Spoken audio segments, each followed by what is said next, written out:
الطيبين الطاهرين وعلى صحابته الصديقين الصادقين وعلى كل من تبعهم بإحسان إلى يوم الدين وبعد.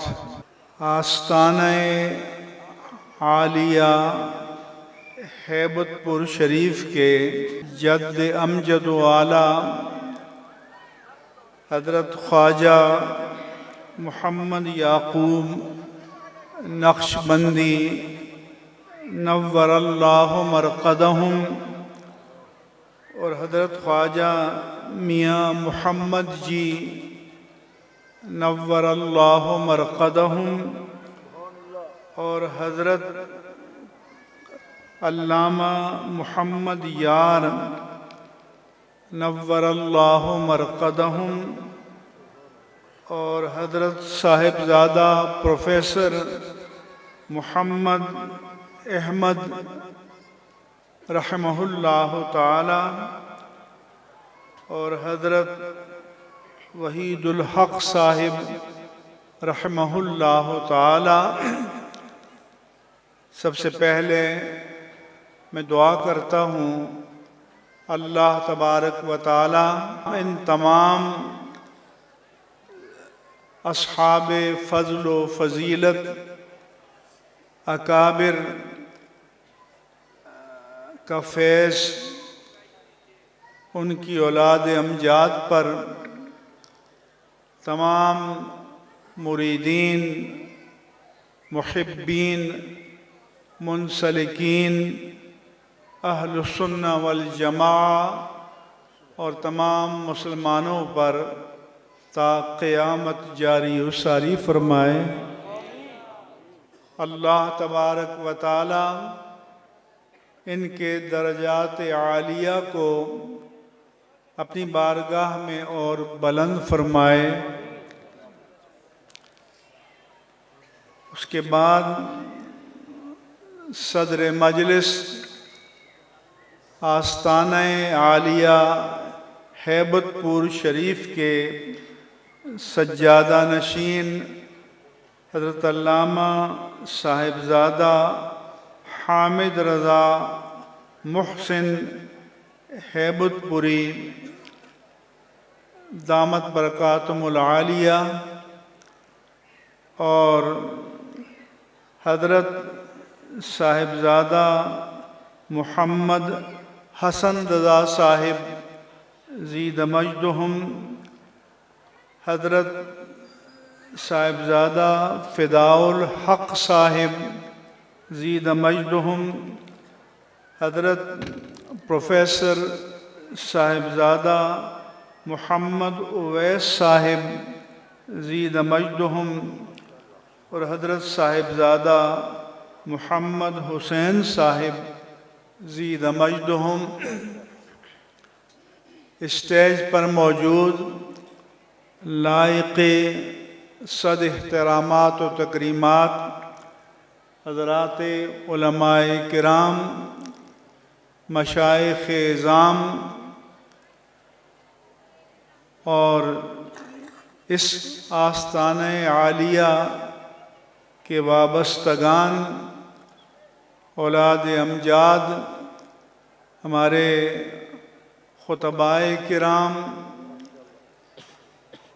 معززین کرام اور میرے تمام دینی بھائیوں، السلام علیکم ورحمۃ اللہ وبرکاتہ.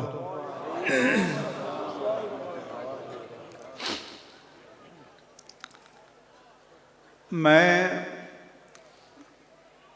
بزرگوں کے حکم کی تعمیل میں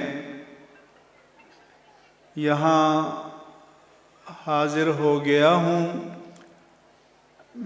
میں معروف معنوں میں نہ مقرر ہوں نہ خطیب ہوں.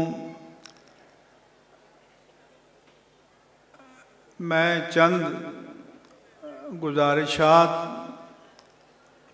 آپ کی خدمت میں عرض کروں گا اور آپ سے نعروں کی داد و تحسین کی فرمائش نہیں کروں گا، بلکہ گزارش کروں گا کہ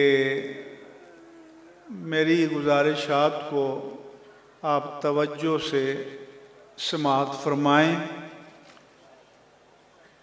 اور میری کوشش ہوگی کہ جو میرا درد دل ہے وہ آپ تک پہنچا سکوں۔ سب سے پہلے ہمارے عزیز محترم علامہ ظفر محمود نورانی صاحب نے آتے ہوئے اس آستانہ عالیہ اور یہاں کے بزرگوں کا تعارف مجھے کرایا اور مجھے خوشی ہوئی کہ میں ایک ایسی جگہ حاضر ہوا ہوں کہ جو واقعی ایک آستانہ اور ایک مرکز رشد و ہدایت اس دور میں کہلانے کا حقدار ہے۔ میری دعا ہے اللہ تبارک و تعالی اسی وجاہت کے ساتھ، نورانیت کے ساتھ اس آستانے کی رونقوں کو تا قیامت شاد و آباد رکھے۔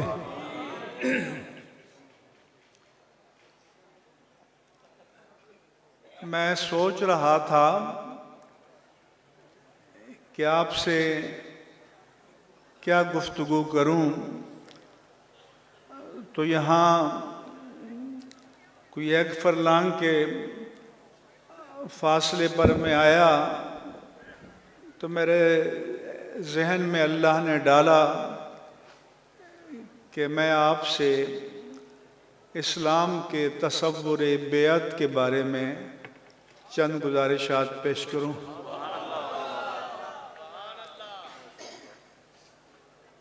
عزیزان گرامی، بیعت کا لفظ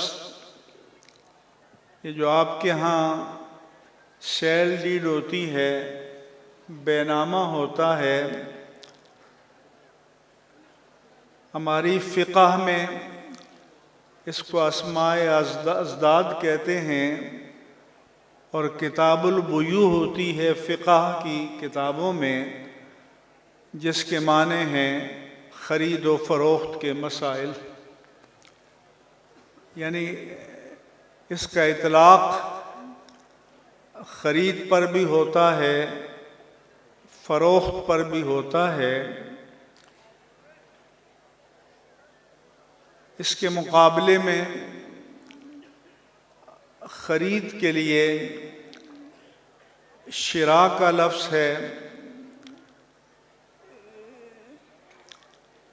اشتراء کا لفظ ہے، لیکن اگر اشتراء باب افتعال میں ہو تو اس کے معنی خریدنے کے ہوتے ہیں، اور اگر مجرد میں ہو تو اس کے معنی بیچنے کے ہوتے ہیں۔ جیسے وَمِنَ النَّاسِ مَن يَشْرِي نَفْسَهُ ابْتِغَاءَ مَرْضَاتِ اللَّهِ۔ اللہ فرماتا ہے کہ لوگوں میں سے کچھ ایسے میرے محبوب، میرے پیارے بندے ہوتے ہیں جو اللہ کی رضا کی قیمت پر اپنی جان کا سودا کر لیتے ہیں، بیچ دیتے ہیں۔ سو بیعت کے معنی سودا کرنا، خرید و فروخت کرنا، اپنے آپ کو کسی کے حوالے کر دینا، کسی کے ڈسپوزل پر، کسی کی مرضی پر اپنے آپ کو چھوڑ دینا، یہ بیعت ہے۔ اسلام میں سب سے پہلی جو بیعت تھی وہ بیعت علی الاسلام تھی۔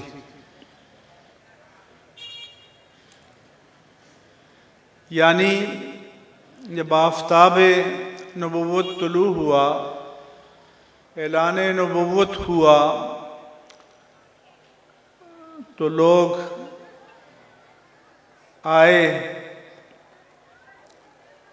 اور حضور کے دست مبارک پر بیعت کی، اپنی جان کا سودا کیا۔ اس کو بیعت علی الاسلام کہتے ہیں۔ ایسی ہی ایک بیعت کا ذکر قرآن میں ہے جسے بیعت رضوان کہتے ہیں، جو صلح حدیبیہ کے موقع پر ہوئی، جس کی بابت اللہ نے فرمایا کہ لَقَدْ رَضِيَ اللَّهُ عَنِ الْمُؤْمِنِينَ اِذْ يُبَايِعُونَكَ تَحْتَ الشَّجَرَةِ۔ اے پیارے حبیب، اللہ ان مومنوں سے راضی ہو گیا جو حدیبیہ کے مقام پر درخت کے نیچے آپ کے ہاتھ پر بیعت کر رہے تھے۔ اس بیعت کا منظر یہ تھا کہ صحابی اپنا ہاتھ آگے بڑھاتے اور اللہ کے حبیب اس کے ہاتھ پر ہاتھ رکھ دیتے اور یہ سودا ہو جاتا۔ اور اللہ نے فرمایا کہ 1400 کے لگ بھگ جو سودا کرنے والے تھے، اللہ فرماتا کہ میں ان سے راضی ہو گیا۔ یہ پاسٹ ٹینس کے ساتھ ہے، ماضی کے ساتھ ہے۔ یعنی فرمایا کہ راضی ہوتا ہوں، آلریڈی پلیزڈ، کہ میں ان سے راضی ہو چکا۔ تو پہلا سوال تو یہ ہے کہ جن صحابہ سے اللہ راضی ہو چکا اور اللہ نے اس کا ڈکلیریشن قرآن میں جاری کر دیا، اور پھر کوئی بد نصیب ان میں سے کسی صحابی پر طعن کرے، تو یہ اللہ کی اس دی ہوئی رضا کو رد کرنے کے مترادف ہے۔ پھر اللہ نے یہ بھی فرمایا کہ ید اللہ فوق ایدیہم، کہ جب بیعت ہو رہی تھی تو دیکھنے والوں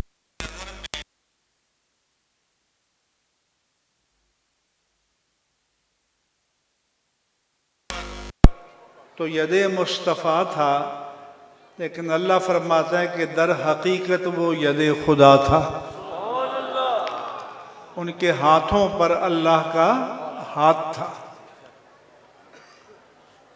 یہ بیعت تو ہوئی تھی کہ جب یہ مشہور ہو گیا کہ حضرت عثمان کو شہید کر دیا گیا ہے، تو حضور نے قصاص عثمان کے لیے صحابہ سے بیعت لی۔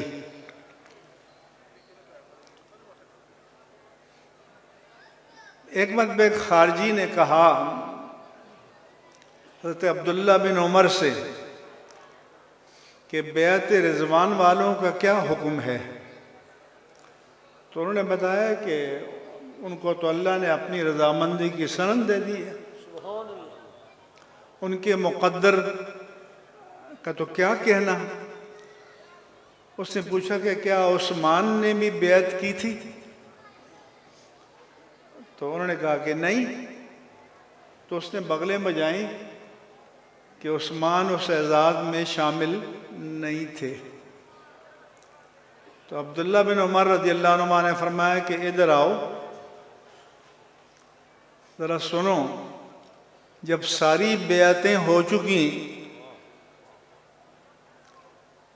تو آخر میں حضور نے اپنا بایاں ہاتھ آگے بڑھایا اور دایاں ہاتھ اس پر رکھا، فرمایا کہ ہذہ بیعت عثمان، یہ عثمان کی بیعت ہے۔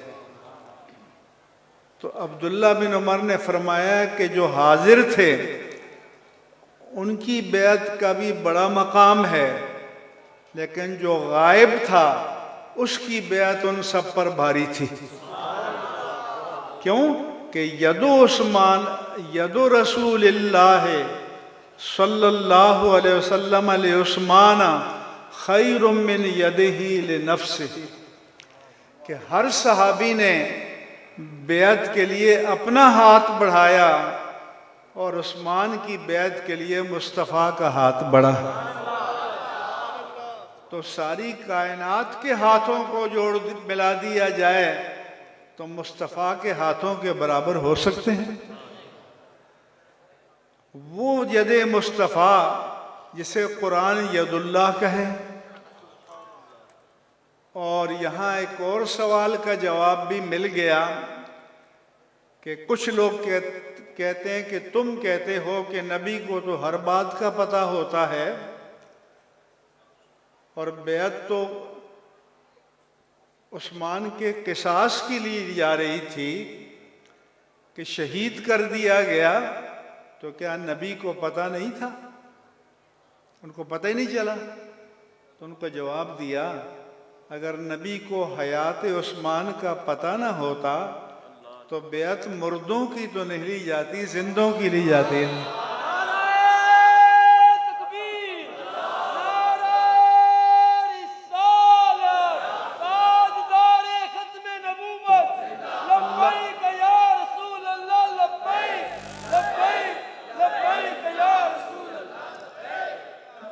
مہربانی۔ تو حضور نے مقام بتایا اور یہ بھی بتایا کہ کوئی بدگمانی میں نہ رہے علم مصطفیٰ کے بارے میں، اور عثمان نے بھی وہی معیار محبت دکھایا کہ ان کو سفیر بنا کر بھیجا گیا تھا، ڈپلومیٹ کے طور پر گئے تھے، کیونکہ ان کا مکے والوں میں ایک احترام کا مقام تھا۔ تو وہ ڈپلومیٹک ڈائلاگ کے لیے گئے تھے۔ قریش مکہ نے کہا کہ عثمان، تمہارے رسول کو تو ہم اجازت نہیں دے سکتے بیت اللہ کا طواف کرنے کی، لیکن تم بڑے رسپیکٹیبل، آنریبل، معزز ہو، تمہیں ہم اجازت دیتے ہیں کہ تم طواف کر لو۔ جناب عثمان نے فرمایا کہ اگرچہ ہم بیت اللہ کے طواف کی تمنا لے کر مدینہ منورہ سے چل کر آئے ہیں، لیکن ایسے عالم میں کہ میرے آقا کو غیرت ایمانی گوارا نہیں کرتی کہ تنہا بیت اللہ کا طواف کرے۔ تو بتا یہ رہا تھا کہ بیعت کی قیمت ہوتی ہے۔ تو جن صحابہ نے بیعت کی تھی وہاں، ان میں سے ایک سے پوچھا گیا کہ علامہ بایعتا، آپ نے یہ سودا کس قیمت پر کیا تھا؟ یہ بیعت کس پر کی تھی؟ انہوں نے کہا کہ بایعنا علی الموت، ہم نے جان کا سودا کیا تھا کہ اگر اللہ کے رسول کے تحفظ کے لیے جان قربان کرنی پڑی تو جان قربان کر دیں گے۔ تو بیعت اسلام یہ تھی۔ پھر ایک بیعت آئی، بیعت عقبہ اولا اور بیعت عقبہ ثانیہ۔ تو جب وہ بیعت کرنے لگے تو انہوں نے بھی پوچھا کہ قیمت کیا ہے؟ تو ان کو بتایا گیا کہ تم پوری عالم عرب کی طاقتوں کے خلاف اعلان جنگ کر رہے ہو، ہمت ہے؟ تو انہوں نے کہا کہ ہم وعدہ کرتے ہیں، بیعت کریں گے، لیکن ہم بھی آپ سے ایک قیمت مانگیں گے کہ جب آپ یہاں سے ہجرت کر کے یثرب آ جائیں گے، جو بعد میں مدینہ منورہ بنا، تو ہمارا ساتھ نہیں چھوڑیں گے۔ انہوں نے بھی بیعت کا حق ادا کیا، وعدہ پورا کیا، اور ہمارے آقا نے بھی مدینے والوں کے ساتھ وعدہ پورا کیا۔ مکہ فتح ہو گیا مگر مدینے والوں کا ساتھ نہیں چھوڑا۔ تب بھی مدینے والوں کے درمیان تھے، آج بھی مدینے والوں کے درمیان ہیں، اور قیامت میں بھی انہی کے درمیان اٹھیں گے۔ تو بیعت کی ایک قیمت ہوتی ہے۔ پھر جب جہاد کا وقت آیا تو بیعت علی الجہاد تھی، ہجرت کے وقت بیعت علی الہجرت، پھر بیعت علی الجہاد تھی، اور ایک اور بیعت بھی قرآن میں مذکور ہے، یا ایھا النبی اذا جاءک المؤمنات ان یبایعنک،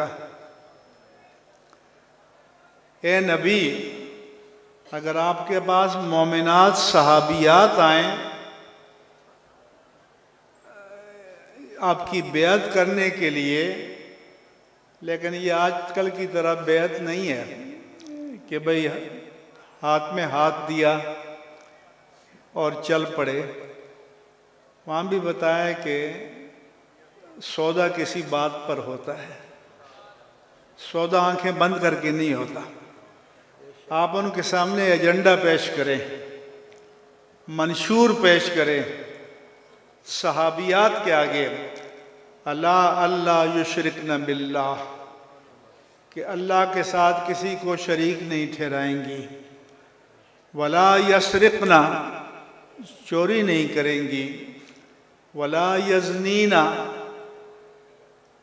بدکاری نہیں کریں گی، ولا یقتلن اولادہن، اپنی اولاد کو قتل نہیں کریں گی، جو افلاس کے ڈر سے لوگ قتل کر دیتے تھے اس دور میں،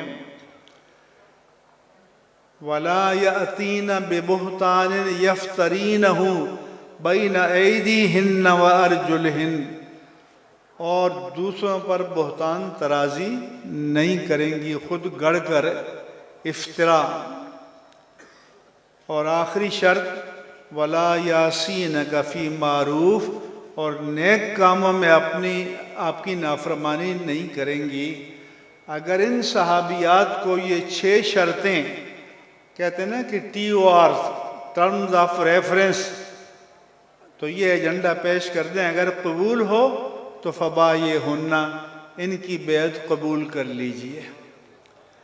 تو صحابیات کی بیعت تو شرط کے بغیر نہ ہو، اور ہماری آپ کی بیعت ویسی ہو جائے۔ اس لیے آپ صحابہ سے فرماتے تھے کبھی کبھی، تم نے بھی اگر بیعت مومنات کرنی ہو تو آؤ کر لو۔ آج کل مسئلہ یہ ہے کہ بیعت سے روح بیعت نکل گئی ہے، نہ مقتدا کا کوئی معیار، نہ مقتدی کا کوئی معیار۔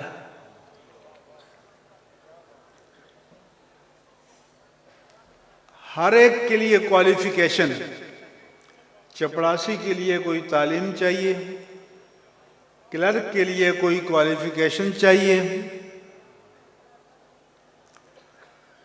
آفیسر کے لیے کوئی کوالیفیکیشن چاہیے، وکیل کے لیے چاہیے، انجینئر کے لیے چاہیے، آرکیٹیکٹ کے لیے چاہیے، ڈاکٹر کے لیے چاہیے، کسی بھی منصب پر چلے جائیں، مگر پیر کے لیے کوئی کوالیفیکیشن نہیں ہے۔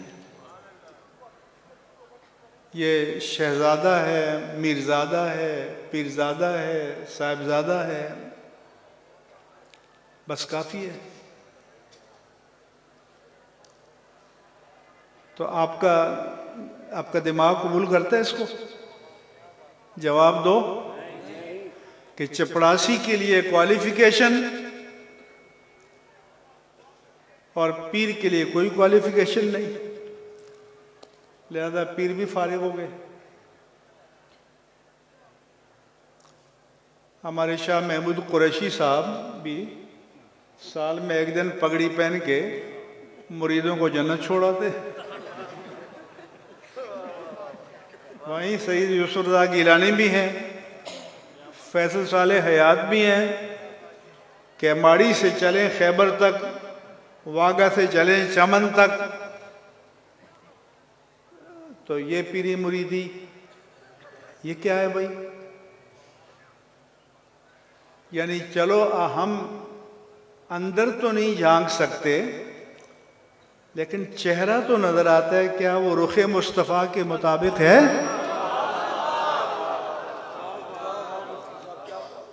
تو یہ قوم اندھی ہو گئی ہے۔ اس قوم کے نزدیک دین اور ایمان کی قیمت 2 ٹکے بھی نہیں ہے، اس کا کوئی معیار نہیں ہے۔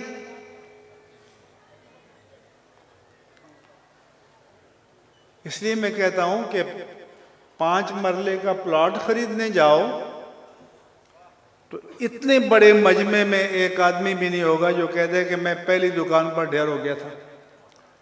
10 جگہ پوچھے گا کہ مارکیٹ ویلیو کیا ہے، آگے چل کے نفع ملے گا نہیں ملے گا، ریٹرن ملے گا نہیں ملے گا۔ تو جنت میں محل خریدنے جاؤ تو 5 مرلے کے برابر بھی قیمت نہیں ہے، کسی سے نہ پوچھو، اللہ کے رسول سے بھی نہ پوچھو۔ تو ہمارے زوال کا سبب یہ ہے کہ اہل سنت و جماعت نے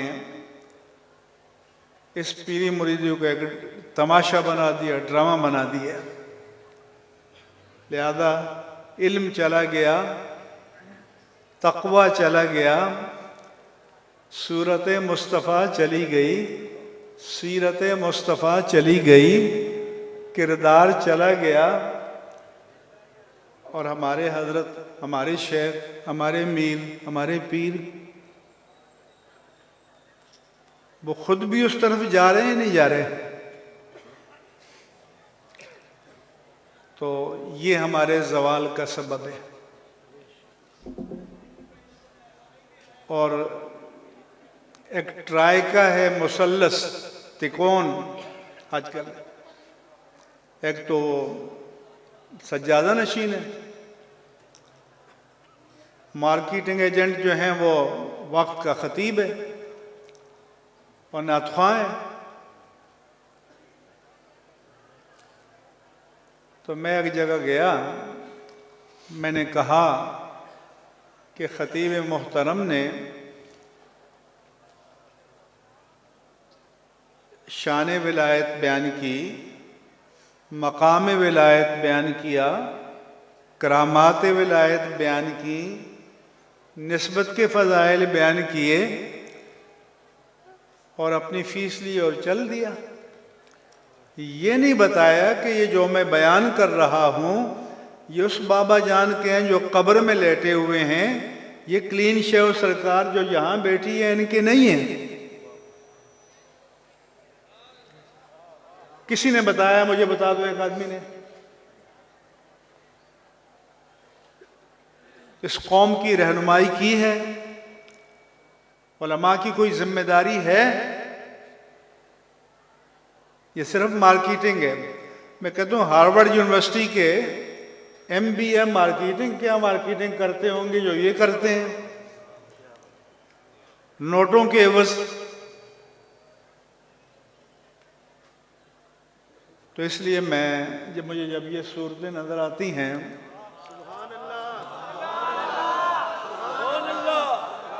تو میں رب کریم کا شکر ادا کرتا ہوں کہ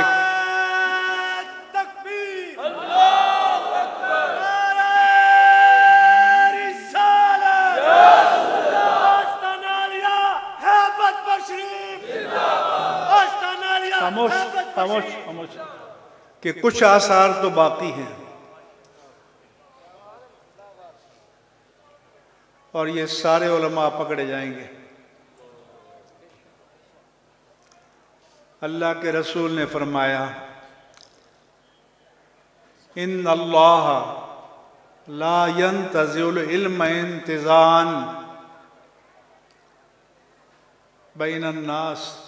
وہ جو کہا گیا نا کہ علامات قیامت میں سے یہ ہے کہ علم حق اٹھ جائے گا، لیکن یہ نہیں کسی غبارے کی شکل میں اٹھ جائے گا کہ آپ دیکھیں گے کہ علم جا رہا ہے آسمان کی طرف. وَلَٰكِن يَقْبِضُ الْعِلْمَ بِقَبْضِ الْعُلَمَاءِ. علم کیسے اٹھے گا؟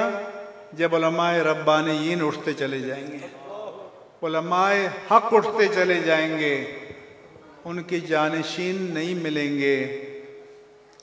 پھر کیا ہوگا؟ اتخذ الناس رؤوسا جہالا. لوگ جاہلوں کو اپنا مذہبی مقتدا اور پیشوا مانیں گے، اور جب وہ پیشوائی کے منصب پر بیٹھ جائیں گے تو فسئلوا، لوگ مسئلے پوچھنے آئیں گے. تو اس کا پندار نفس، عجب نفس، تکبر اجازت نہیں دے گا کہ وہ یہ کہے کہ مجھے یہ مسئلہ نہیں آتا، یہ فلان جگہ علامہ صاحب سے پوچھ لیں، شیخ الحدیث صاحب سے پوچھ لیں، مفتی صاحب سے پوچھ لیں. اس کا نفس اجازت نہیں دے گا. قرآن کہتا ہے وَإِذَا قِيلَ لَهُ اتَّقِ اللَّهَ أَخَذَتْهُ الْعِزَّةُ بِالْإِثْمِ. جب اس سے کہا جائے گا کہ بابا اللہ سے ڈرو، تو وہ جو عجب نفس ہے وہ اسے گناہ پر ابارے گا. اپنی لا علمی کا اعتراف کرنا آسان کم نہیں ہے بابا. امام مالک سے 40 مسئلے پوچھے گئے، 36 پر کہا کہ لا ادری اور 4 کا جواب دیا. اس کے لیے امام مالک جیسا حوصلہ چاہیے، حق پسندی چاہیے. فرمایا کہ فَأَفْتُوا بِغَيْرِ عِلْمٍ، جہل پر مبنی فتوے دیں گے. فَضَلُّوا وَأَضَلُّوا، خود بھی گمراہ ہوں گے، دوسروں کو بھی گمراہ کریں گے، ان کا بھی بڑا غرق کریں گے. اور خطیب کا کیا ہے کہ سنیت کا مجمع آیا تو وہ مال پھینک دیں گے، اور حافظیت کا آیا تو وہ مال پھینک دیں گے. جیسے گاہک ہوں گے ویسا مال ہے. تو اس کو کہتے ہیں دینکم دینارکم، دینکم بطونکم. دین پیٹ بن جاتا ہے. علامہ اقبال نے کہا ہے کہ فیصلہ تیرا تیرے ہاتھوں میں ہے، دل یا شکم. دل کا مطالبہ پورا کرو یا پیٹ کا پورا کرو. سو آج اہل سنت و جماعت کو بنیادی مسئلہ یہ درپیش ہے.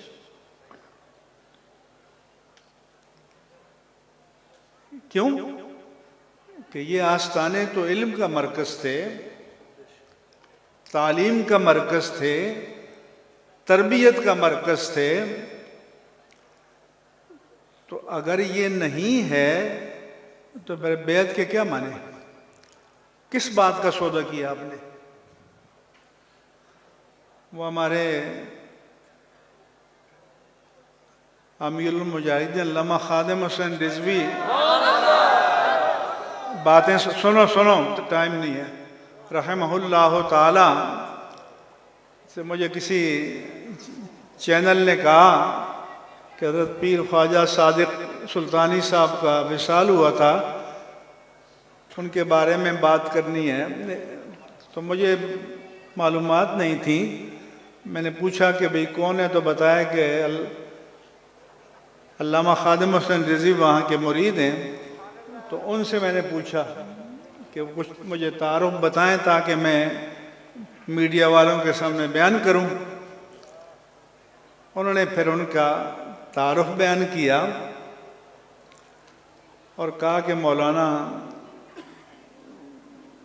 آج کل مشکل دور ہے، لوگ آتے ہیں حضور پلاٹ خریدنا ہے، دعا کریں ہو جائے،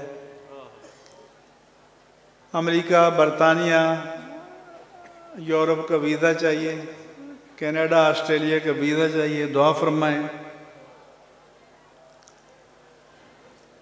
سعودی امارات کا ویزا چاہیے، فلان جگہ شادی کرنی ہے، الیکشن لڑنا ہے، فلاں کرنا ہے۔ ایسے کم ہی آتے ہیں کہ وہ یہ کہیں کہ حضور اللہ سے ملنا ہے، ملا دیجئے۔ تو یہ تو اللہ سے ملانے والے تھے، یہ مراکز تو اس لیے تھے کہ بندے کا رشتہ رب سے ملائیں، اللہ کے رسول سے ملائیں۔ تو یہ مراکز ویران ہیں۔ سال میں اس لیے میں ہمارے دستار فضیلت کے جلسے ہوتے ہیں تو میں بتاتا ہوں کہ ہمارے ہاں بھی جلسہ ہوتا ہے، یونیورسٹیوں میں بھی ہوتا ہے۔ میں روز کراچی یونیورسٹی کے سامنے سے گزرتا ہوں، جب ان کا کانوکیشن یا جلسہ تقسیم اسناد ہوتا ہے تو طلباء باہر بورڈ لگاتے ہیں، ہمیں ڈگری نہیں روزگار چاہیے، کیونکہ اگر وہ ڈگری گلے میں لٹکا کر وہ روزگار تلاش کرنے نکلتے ہیں، اگر روزگار نہ ملے تو کاغذ کا ایک ٹکڑا ہے، کس کام کا ہے؟ قبر میں تو کام نہیں آئے گا۔ تو میں نے کہا کہ ایک سند ہمارے یہاں بھی ملتی ہے، لیکن وہ یہ کاغذ کا ٹکڑا نہیں ہوتا۔ ہمارے یہاں تو سند یہ ہوتی ہے کہ میں نے اپنے شیخ سے سنا فرمان رسول کو، انہوں نے اپنے شیخ سے سنا، انہوں نے اپنے شیخ سے سنا، انہوں نے اپنے شیخ سے سنا، 1450 سال کا سفر طے کر کے اگر یہ نسبت تلمذ شاگردی آقا سے جا کر مل جاتی ہے تو سند ہے، ورنہ نہیں ہے۔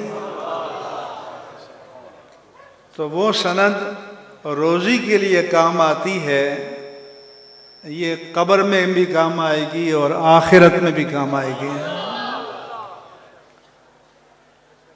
تو یہاں پر بھی بیعت ایک تسلسل کا نام ہے، لیکن پھر اس قوم کو اندھا تو نہیں بننا چاہیے نا۔ دنیا کے لیے آپ کی